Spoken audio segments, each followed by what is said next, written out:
Welcome to Gaming Memories. This is the first of a 4-part series which will cover games that have meant a lot to me over the years for various reasons, from their addictive nature to their lasting appeal to the way they changed the way I look at gaming as a whole. This comes about because of the fact that I'm officially leaving OnlySP in the next couple of weeks.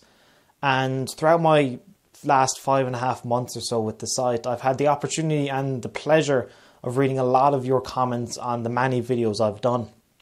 And you've all discussed stuff such as games you're anticipating, games you can't wait to see more of, games you're absolutely blue in the face from, and games that you've absolutely adored and can't wait. Any tidbit of information means a lot to you, and it meant a lot to me to be able to read all this and the outpouring of love for gaming as a whole. So I thought, as a way of giving back, before I make my exit, I would share with you some games that mean a lot to me. Don't worry though, videos on OnlySP aren't going to stop. In fact, not only am I being, well, no, that's the way of putting it. We've actually got 2 people who are making videos from here on out. One of them is Randy, who'll be handling the entertaining side of it. Great guy, you're going to love him a lot. And then the other one is Kyle B. Kyle, we call him Kyle B on the side because there's multiple Kyles. But Kyle actually has a profession of making videos. So his professional videos on this side are going to make my previous professional videos look like dog shit. So yeah, videos are probably even going to increase. If anything, you're getting an upgrade once I leave. Before I go, yes, Gaming Memories, the reason for the video. The first one is God of War. The very first God of War came out on the PS2 years ago. The reason why this is special for me is because I got it at a time when I really shouldn't have allowed to have been getting it. Essentially, I tricked my parents. I wasn't even close to 18. I think I was 13, 14. I was way too young. And parents didn't have a clue. Their experience with games was feckin' Pac-Man. They had no idea that you could rip someone's head off in a game or dismember them. They didn't know anything about that. So when I convinced them to get me God of War and claiming how it delves into Greek mythology and how sophisticated it is. Lies. But we brought the whole game home. And I distinctly remember being at the dinner table and we're all sitting around and I've got the gaming manual open. Completely ignoring the parents. I've got the gaming manual open. And I'm reading about the mythology and the creatures I'll face and all that. And I was just so engrossed in it. I haven't even played the game yet and I was engrossed in it. And I was pointing to my parents like, look, and there's this and there's that. And oh, the God of War, and there's Ares, there's Zeus. And I was just, I was so caught up in it. And it was really, I literally couldn't wait to finish my food, dump them in the dishwasher and run upstairs and pop the disc in.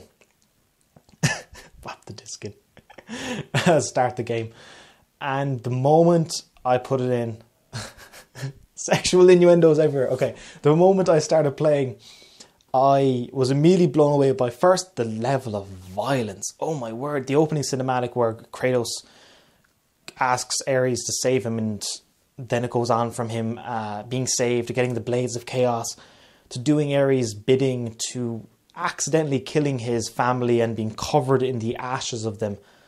It was a dark story and I liked it. And coupled to that, when I got to run around with Kratos, the combat was so fluid and slick and everything worked so seamlessly together. I was blown away by it. It really was. I couldn't believe how good this game was, and it had lived up to all the hype I had built upon it in my head. It's one of those few games where I wanted it to be great and I was amped up for it and it delivered. And when I continued playing and I got to all these different locations and the scope of the game, I was enthralled from start to finish, absolutely. And then the absolute icing on top was the ending. More specifically, when the final fight with Ares, and at one point you're taken to an area where you got to protect your family from hordes of yourself. Well, Kratos has to protect his family from hordes of Kratos. And it was so difficult and it was so tough, and Kratos showed his devotion and his sorrow for what he had done for his family and his willingness to sacrifice. And there's numerous moments where you will hug your family and sacrifice your health bar so theirs can be replenished. And it was just such a cool game mechanic that hammered home the point of his sorrow and his willingness to sacrifice himself if he had the opportunity to do so. And the final ending with him shoving the blade right through Ares and blood spurling upwards. It was incredible. And it wasn't until I looked back at the journey and I realised, wow, they had taken something that was more or less just an angry dude and made him into almost a hero who is just such filled with so much regret that he can barely live with himself. And even when he ascends, and even at the end of the game, then when he tries to just kill himself, he's defeated the God of War, but there's nothing left for him. He just decides to throw himself off and is saved and risen and becomes the God of War himself. It's such a good game.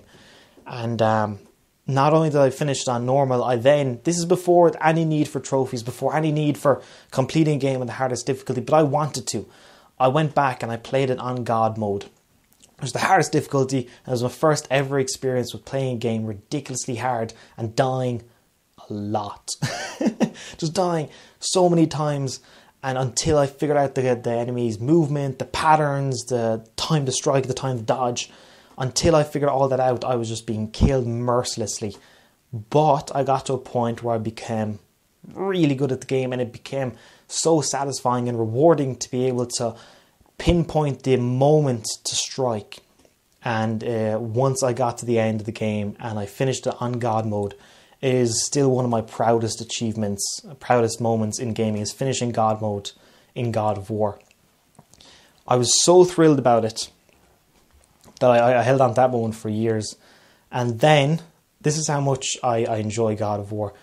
When it was announced, when it was brought onto the PSN store, I went ahead and bought it again.